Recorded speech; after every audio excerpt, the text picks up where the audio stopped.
Dans cette vidéo, vous allez découvrir les 3 mouvements techniques simples d'entraînement pour avoir un bon revers chopé.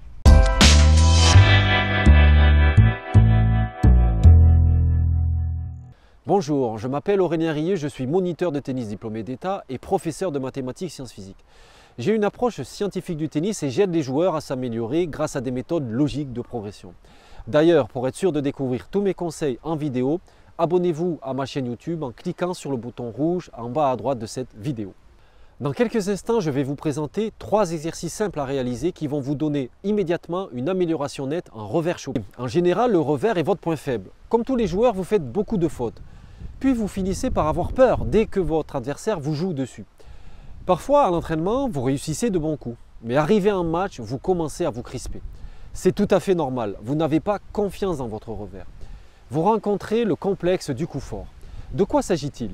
Tout simplement, vous essayez d'avoir un revers aussi bon que votre coup droit. C'est une erreur. Prenez l'exemple des joueurs pros. Les joueurs n'ont pas les 2 coups au même niveau. Des joueurs comme Federer, Raonic, Del Potro par exemple sont plus forts en coup droit. Djokovic, Wawrinka ou encore Gasquet vont être eux plus forts en revers. Bref, vous avez juste besoin de renforcer votre revers. Pas besoin d'en faire votre point fort. En travaillant quelques éléments ciblés et efficaces, vous allez arriver à avoir un bon revers chopé. Quel est le secret de la maîtrise du revers chopé? Eh bien, elle tient en 3 actions: jambes, épaules, fin de geste. Voici donc les 3 mouvements à travailler et en 1 heure, vous maîtriserez le chop en revers. Classiquement, dans un mouvement global de coup droit ou revers, il y a la mise à niveau de la raquette.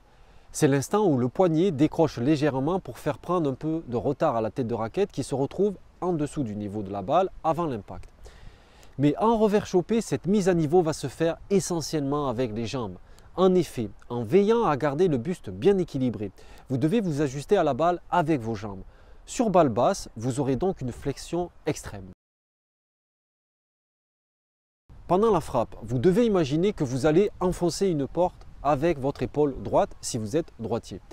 De cette manière, vous aurez une bonne orientation d'épaule et surtout, vous aurez un bon transfert de votre poids du corps vers l'avant. Généralement, les joueurs arrêtent leur mouvement après la frappe et manquent d'accompagnement. Cela s'explique principalement par la peur de faire une faute en longueur. Pourtant, c'est l'inverse qui va se produire.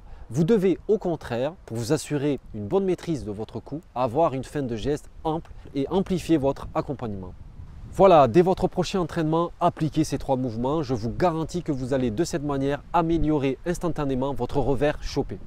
Pour continuer à améliorer votre revers, je vous conseille de visionner la playlist correspondante. Vous allez ainsi découvrir d'autres vidéos pour être régulier, puissant et précis. Merci d'avoir regardé cette vidéo. Vous avez la possibilité maintenant de télécharger en cadeau bonus votre scanner tactique. Ce document va vous permettre d'observer les points faibles de vos adversaires et ainsi d'appliquer les bonnes tactiques pour le battre plus facilement. Pour télécharger ce document, cliquez sur le lien présent dans la description en dessous de cette vidéo. A tout de suite sur le site Tennis Pourcentage.